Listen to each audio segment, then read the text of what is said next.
Hello दोस्तों, आज हम करेंगे अनुपात का पार्ट नंबर 2 अगला टाइप। दिया यदि इस तरह से क्वेश्चन दिया है, यदि x अनुपात y बराबर 4 अनुपात 5 और कोई भी वैल्यू पूछे प्लस या माइनस किसी भी तो इसको सॉल्व करेंगे। x बटा y, x अनुपात y को x बटा y हम लिख सकते हैं और 4 अनुपात 5 को 4 बटा 5 लिख देंगे। और ये जो x के सामने है वो x की वैल्यू होगी और जो y के सामने है वो y की वैल्यू होगी। तो नम पुट करेंगे, इसमें इसी का मान पूछा है ना, तो जिसका मान पूछेगा उसी में रखेंगे x का मान और y का मान। तो रखेंगे तो 5 गुणे 4, क्योंकि x की वैल्यू 4 है, माइनस 3 गुणे 5 अनुपात 6 गुणे 4 प्लस 3 गुणे 5। y की वैल्यू 5 है और x की वैल्यू 4 है। तो इसको करेंगे सॉल्व। तो 4 5 20 और 5 3 15, 20 में से 15 घटेगा तो बचेगा 5। इसको हम 5 लिख दे रहे हैं। उसके बाद अनुपात का चिन्ह है, अनुपात का चिन्ह लगा देंगे। 6 चौक 24 और 3 5 15, 24 में 15 जोड़ेंगे तो 39 आ जाएगा, यानी कि 5 अनुपात 39 आ गया आंसर। अब अगला क्वेश्चन देखेंगे। दिया है p/q बराबर 2/3, तो इतने का मान ज्ञात करना है। अगर इतना दिया हुआ है तो इतने का मान पूछा है। तो करेंगे, p के सामने जो है वो p की वैल्यू होगी और जो q के सामने दिया है वो q की वैल्यू होगी। तो रखेंगे 4p है तो 4p की वैल्यू 2 है तो गुणे 2 और माइनस 2q, तो 2q की वैल्यू 3 है तो 3 और बटे 3p, 3 गुणे p की वैल्यू 2 है 2 रखेंगे और प्लस 2q, तो 2 गुणे q की वैल्यू 3 है तो 3 रखेंगे।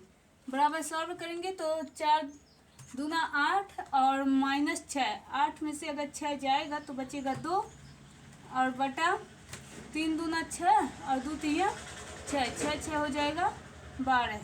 अब 2 से काटेंगे तो 2 1 2, 2 6 12 बराबर 1 अनुपात 6 आ जाएगा आंसर।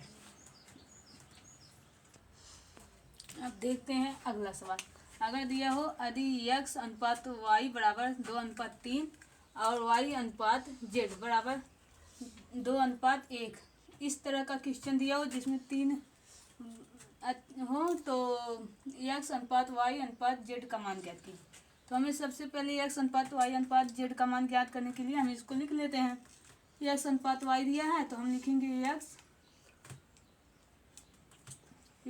अनुपात y अनुपात z। हमें मान इसी का निकालना है, तो जो x के नीचे है उसको x के नीचे लिखेंगे और जो y के नीचे है उसको y के नीचे लिखेंगे और जो बचा हुआ है जो इधर है वही इधर भी लिख देंगे। तो यहाँ भी 3 है तो यहाँ भी 3 लिख देंगे। अब फिर y अनुपात z लिखेंगे, तो y अनुपात जब z लिखेंगे तो y के नीचे 2 नीचे और अनुपात 1 और इधर खाली है तो जो खाली है तो वही अक्षर आगे भर दिया जाता है। अब यह ज्ञात करेंगे तो इसका गुणा करेंगे, 2 दूना 4 अनुपात 2 3 6 अनुपात 3 बराबर x अनुपात y अनुपात z का मान आ गया 4 अनुपात 6 अनुपात 3। यही हो गया आंसर। अगला सवाल देखते हैं।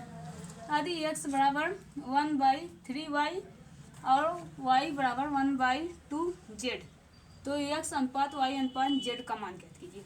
इसमें देखिए x बराबर 1/3y दिया है, तो जो नीचे की वैल्यू होती है वो y की मान होती है, क्योंकि इसको हम अगर करेंगे तो y/3 आएगा और जब अंश में y जाता है तो नीचे का जो मान होता है वही मान उसका होता है। वैसे भी एक करके देख रहे हैं। x बराबर अगर हम इसको लिखेंगे 1/3y तो ये जाएगा इधर गुणा करेगा तो 3x आ जाएगा बराबर y आ जाएगा। 1 का गुणा y में करेंगे तो y आ जाएगा और जब x/y हम फाइंड करेंगे तो ये आ जाएगा y का मान 3 आ जाएगा और x का मान 1 आ जाएगा। जो जिसके साथ होता है उसका नहीं होता है, उसके आगे वाला उसका नंबर होता है, ये जो बराबर के चिन्ह में होता है। तो वैसे हम डायरेक्ट इसका भी लिख दें, y बराबर अगर हम इसको लिखेंगे x अनुपात y, y अनुपात z अगर हम y अनुपात z लिख रहे हैं तो ये जो 2 है इसके साथ लगा हुआ है, ये z की वैल्यू हो जाएगी और 1 हो जाएगी y की वैल्यू। अब हमको रेशियो फाइंड करना है x अनुपात y अनुपात z की, तो हम लिखेंगे x अनुपात y अनुपात z। अब वैल्यू पुट करेंगे तो x अनुपात y का मान है 1:3 और y अनुपात z का मान है, यहाँ खाली स्थान है तो यहाँ हम 3 को इसी को रिपीट कर देंगे, और y अनुपात z का मान है 1:2, तो y के स्थान पे 1 लिखेंगे और z के स्थान पर 2 लिखेंगे, और इधर खाली है तो इधर 1 को रिपीट कर देंगे। अब करेंगे तो 1 का नाम 1, 1 तिक्के 3 और 2 तिया 6, यानी कि x अनुपात y अनुपात z का मान 1:3:6 हो जाएगा आंसर। अब देखते हैं अगला सवाल। अगर दिया हो यदि a/2 बराबर b/3 बराबर c/5, यानी कि तीनों इक्वल के साइन में हो और हर में अंक दिया हो, तो ज्ञात कीजिए 4। इस तरह का कोई भी चीज दिया हो तो हम क्या करते हैं, a/2 जो हर के नीचे रहता है वही उसका मान हो जाता है अगर तीनों बराबर के चिन्ह में हैं, तो a का मान हो जाएगा 2, b का मान हो जाएगा 3 और c का मान हो जाएगा 5, और इसमें हम वैल्यू पुट करेंगे क्योंकि यही ज्ञात करना है। तो चलिए करते हैं, a का मान 2 होगा तो हम पहले लिख लेते हैं 4a + 3b - c/b, इसी का मान पुट करना है, मतलब ज्ञात करना है, तो करेंगे। तो 4a का मान कितना दिया है, a/2 है ना, तो a का मान हो गया 2, तो 4 × 2 और प्लस b/3 तो 3 × 3, b का मान 3 है और माइनस c यानी कि 5 c का मान और बटे 3 करेंगे तो 4 दूना 8 होगा प्लस 3 त्रिका 9 होगा और माइनस 5 होगा बटा 3 होगा।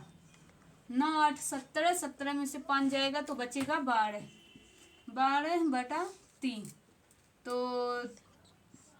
3 × 4 = 12 बराबर आंसर आ जाएगा 4।